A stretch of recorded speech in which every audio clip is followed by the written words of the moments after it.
نیت کا پھل، اس کے بارے میں حدیث پاک انشاءاللہ الکریم سنیں گے، اور اس کے بعد اس کی شرح اور اس کا کچھ مفہوم اور کچھ اس کی تشریح سننے کی سعادت حاصل کریں گے۔ حدیث پاک یہ ہے کہ اس نے عمر فاروق اعظم سے روایت ہے، انہوں نے کہا کہ رسول اللہ صلی اللہ علیہ وسلم نے فرمایا، تمام اعمال کا ثواب نیتوں پر ہے، اور ہر آدمی کے لیے وہی ہے جس کی اس نے نیت کی۔ جس شخص کی ہجرت اللہ اور اس کے رسول کی طرف ہو تو اس کی ہجرت اللہ اور اس کے رسول کے لیے ہے، اور جس شخص کی ہجرت دنیا حاصل کرنے کے لیے یا کسی عورت سے نکاح کے واسطے ہو تو اس کی ہجرت اس کے لیے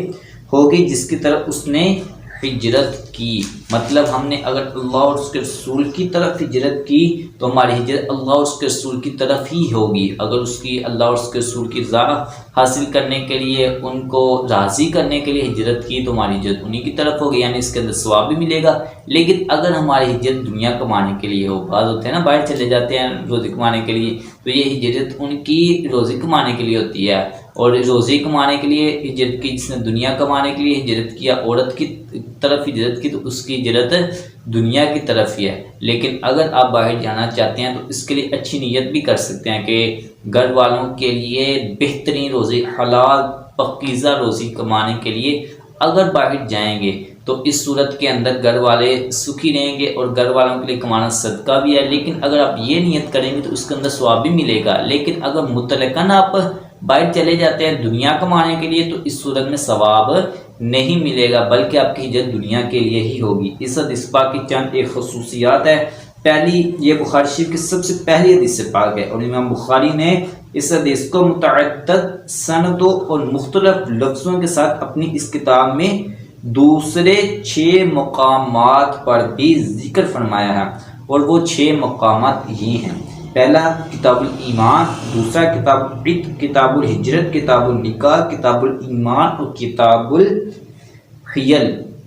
ان تمام مقامات پر امام بخاری نے اس حدیث پاک کو نقل فرمایا، یعنی اتنی زیادہ اہمیت کی حامل ہے۔ کتاب ایک ہے بخاری شریف، اس بخاری شریف کے اندر حدیث پاک انما الاعمال بالنیات، یہ جو حدیث پاک ہے سیدنا عمر فاروق اعظم، اس کی اتنی زیادہ اہمیت ہے کہ امام بخاری نے اس کو 6 مقامات، مختلف مقامات پر اس کو ذکر فرمایا ہے، اس کو درج فرمایا ہے۔ اس سے ہی اس حدیث پاک کی خصوصیت کا اندازہ لگایا جا سکتا ہے۔ دوسری خصوصیت یہ ہے کہ امام مسلم، امام ترمذی، امام نسائی، امام ابن ماجہ، امام احمد، امام دارقطنی، امام ابن حبان، امام بیہقی جیسے مسلم الثبوت اور بلند پایہ محدثین نے بھی اپنی اپنی کتابوں میں اس حدیث کو پوری شان و شوکت کے ساتھ نقل فرمایا ہے۔ یہ حدیث اتنی زیادہ اہمیت کی حامل ہے۔ تیسری خصوصیت یہ ہے کہ محدثین نے اس حدیث کو ان بنیادی حدیثوں میں سے شمار کیا ہے جن پر دین اسلام کا دار و مدار ہے۔ چنانچہ اس حدیث کے بارے میں ابو داؤد محدث کا قول ہے کہ لاکھوں احادیث کے خزانوں میں سے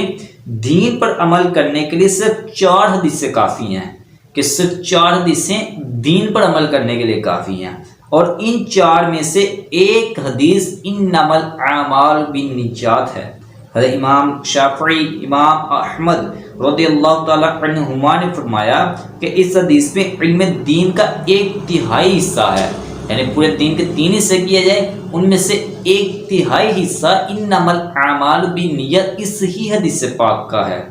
کیونکہ دین کے اعمال 3 ہی قسم کے ہیں، قلب کے اعمال، زبان کے اعمال اور باقی اعضاء کے اعمال، اور اس حدیث میں اعمال قلب یعنی نیت کا ذکر ہے۔